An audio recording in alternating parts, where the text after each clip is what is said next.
Hello everybody, I am Dr. Geeta Mediratha. I am Senior Consultant and Chairperson of the Department of Obstetrics and Gynecology at Sir Gangaram Hospital, New Delhi. So today we have to talk about a very interesting topic, PCOS and hormones, what nobody tells you. Now, as we all know, almost 1 in 5 Indian women has got a polycystic ovarian syndrome. Some know about their diagnosis, some don't know about this diagnosis. So basically, if I were to say, it is not just a period problem. There are various aspects to it. Because of insulin resistance, this is a process in the body which happens in certain women with PCOS. They have an insulin resistance, because of which there are various down cascading effects which affect their ovulation, which affect their menstruation, their periodicity of menstruation. So not only that, it can trigger other problems like inability to conceive. Then in later life, it can lead to type 2 diabetes, it can lead to dyslipidemia, it can lead to higher heart attacks rate. It can also lead to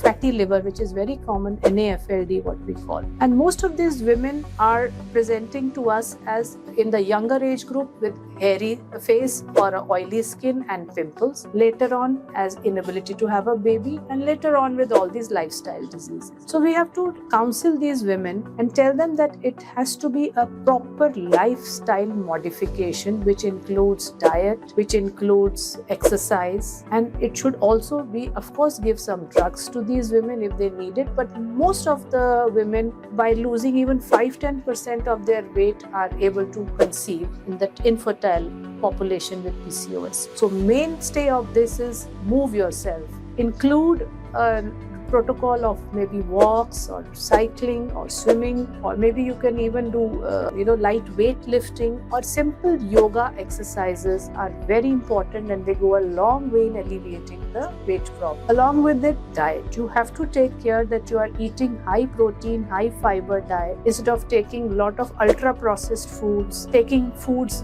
at odd times of the hour. Very important to cut down on fats, the bad fats. Then another important aspect of treatment is the drugs. The drugs are mainly, your doctor will simplify it for you, and there are drugs like birth control pills, metformin, etc., which they will guide you and they will give you when you need them. However, as general public, you should know lifestyle modification is the basic foundation where you have to start. Thank you very much.